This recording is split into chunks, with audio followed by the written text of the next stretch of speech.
Selamat pagi Bapak Ibu yang terkasih di dalam Yesus Kristus. Kiranya damai sejahtera yang berasal dari Allah senantiasa menyertai kita dan keluarga kita di pagi hari ini.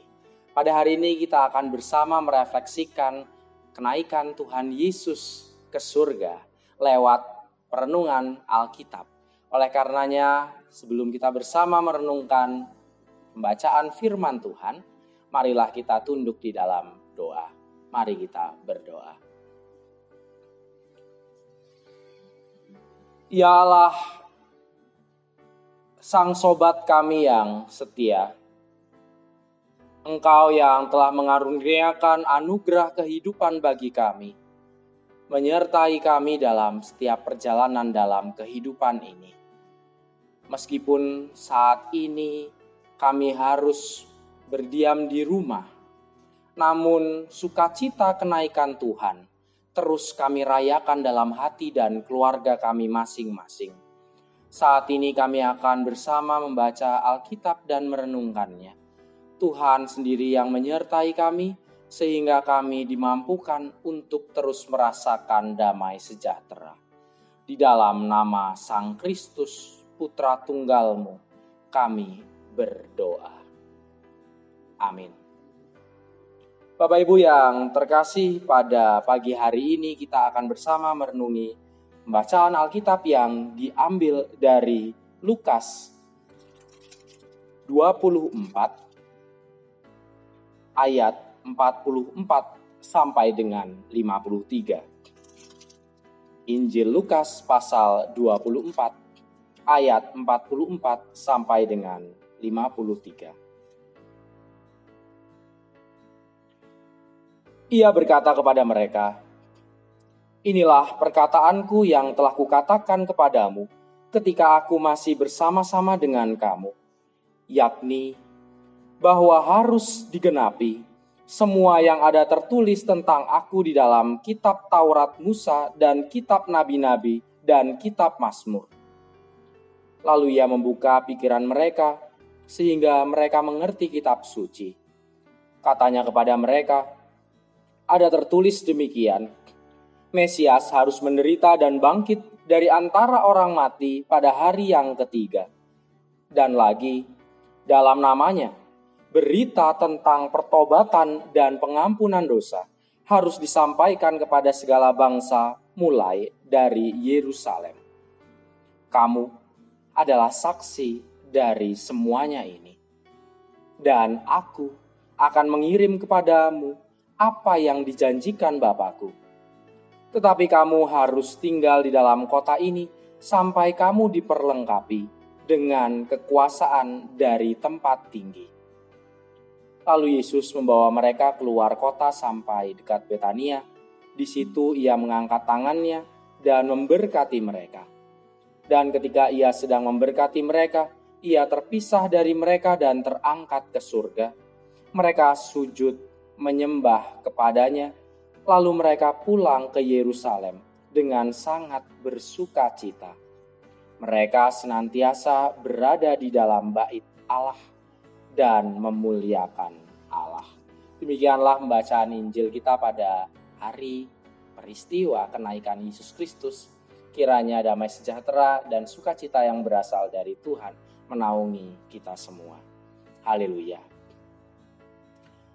Bapak Ibu yang terkasih, kisah Marjuki dan Jin Amer yang terdapat dalam program sketsa isolasi GKJ Tangerang minggu ini mendadak menjadi pembicaraan yang hangat untuk kita semua. Mengapa demikian? Karena di balik suntuknya, di balik bosannya kita menghadapi pembatasan sosial yang saat ini berlangsung hampir 2 atau 3 bulan, kita disuguhkan dengan cerita lucu nan reflektif yang sedang terjadi atau mungkin kita alami. Bahkan pertanyaan kapan tayang semakin membuat nubuat Pendeta Matias dalam drama Paskah kemarin yang berkelakar Kalau sekarang kami adalah menjadi pendeta YouTuber, sudahlah lengkap.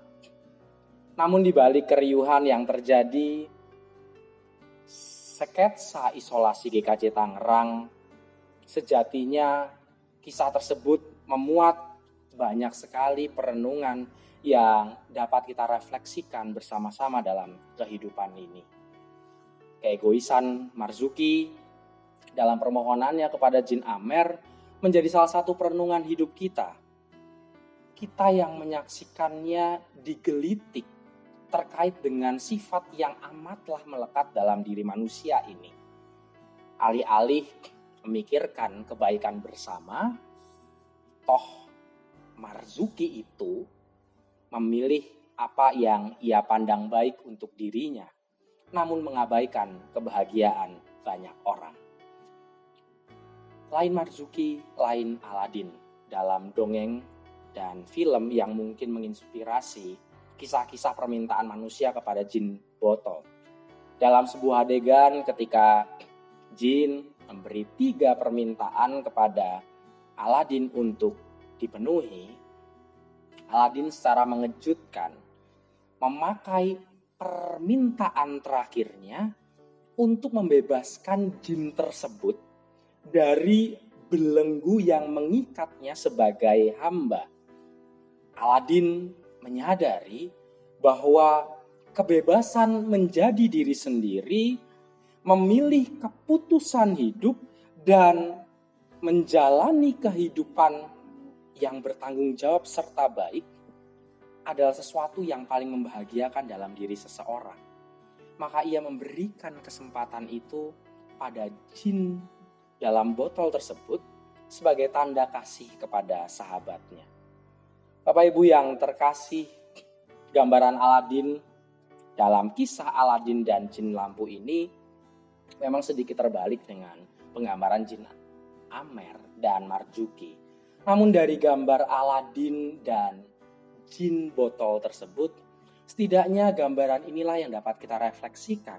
Manakala hari ini kita bersama bersuka cita merayakan kenaikan Tuhan kita Yesus Kristus.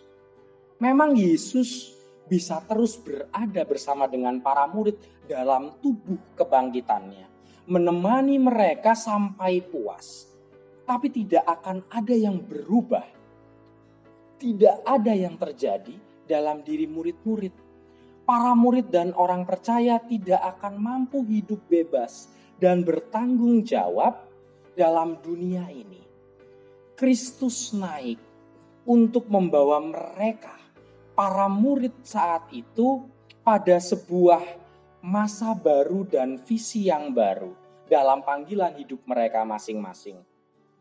Kenaikan Tuhan merupakan sebuah tanda kasih dari seorang sahabat kepada sahabat yang menginginkan seseorang sahabatnya merayakan kehidupan ini dengan bertanggung jawab.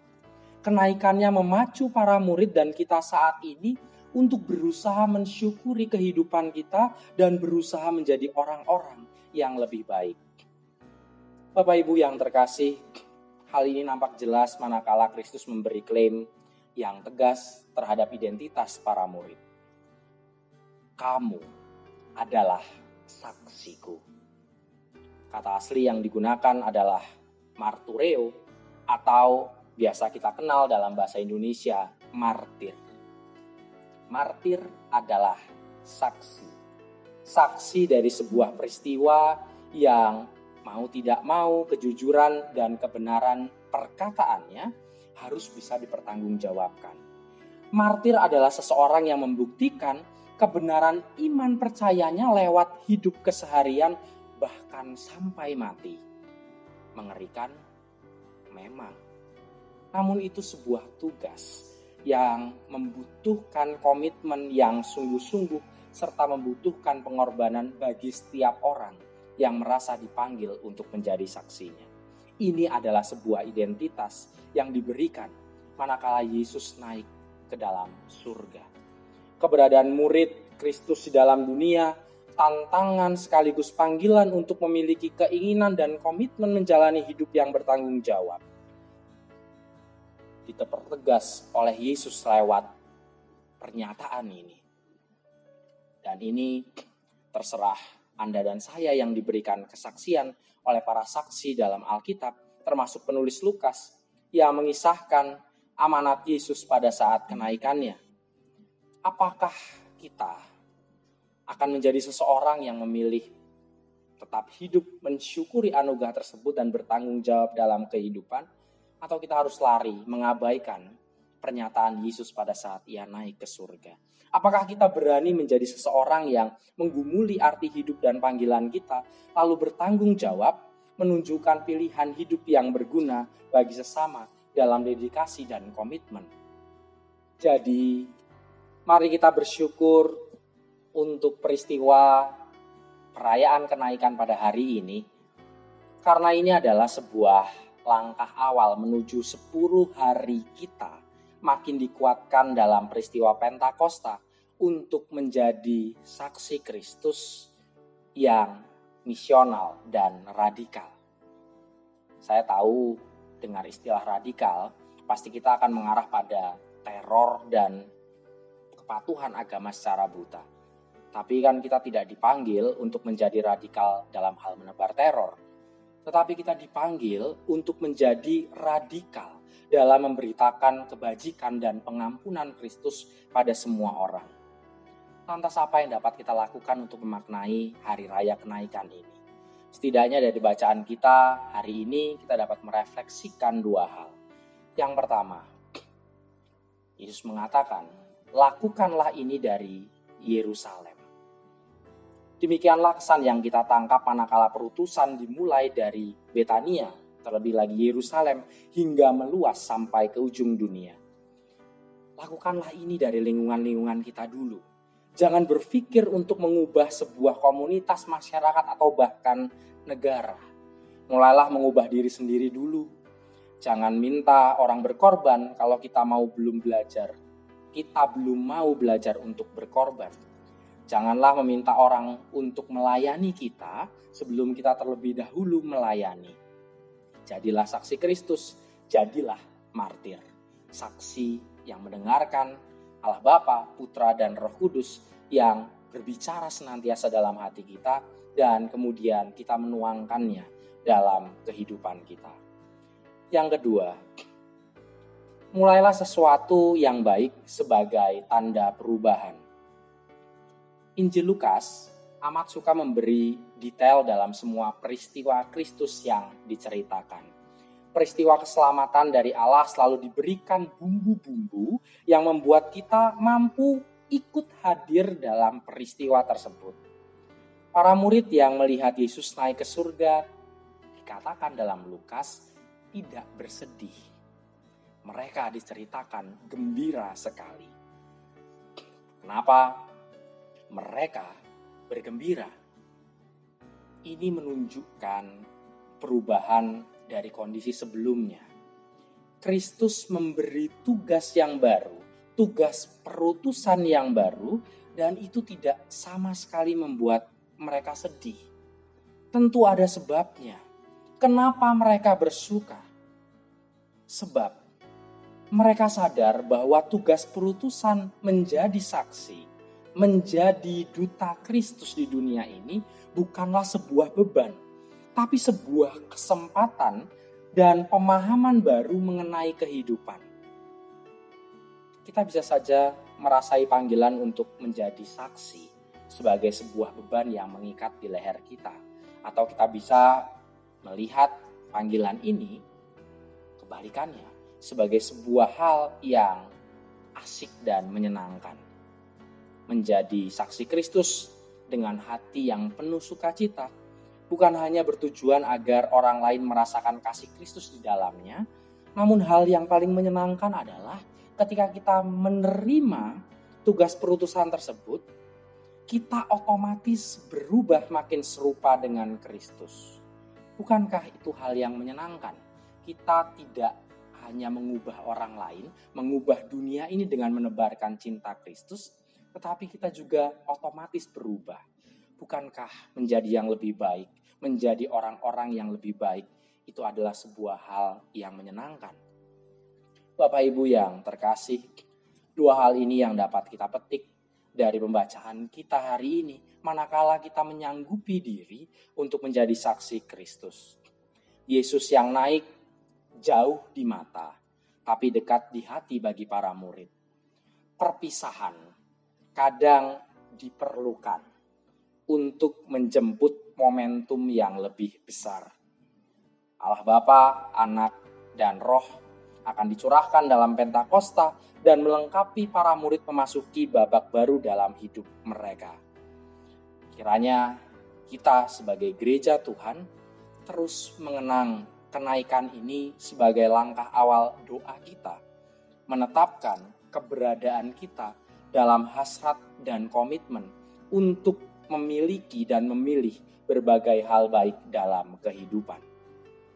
Atas nama Raja Penyelamat Tuhan kita Yesus Kristus, mari kita wartakan keselamatannya. Kisah yang dituliskan Yesus belumlah berakhir. Kitalah yang melanjutkan kisah itu dalam kehidupan kita. Mari syukuri karya penyelamatan dan pembebasan Allah melalui perutusan kita. Tuhan menyertai kita manakala kita hari ini merayakan hari kenaikannya. Selamat hari kenaikan, Tuhan memberkati. Amin. Saat teduh bagi kita.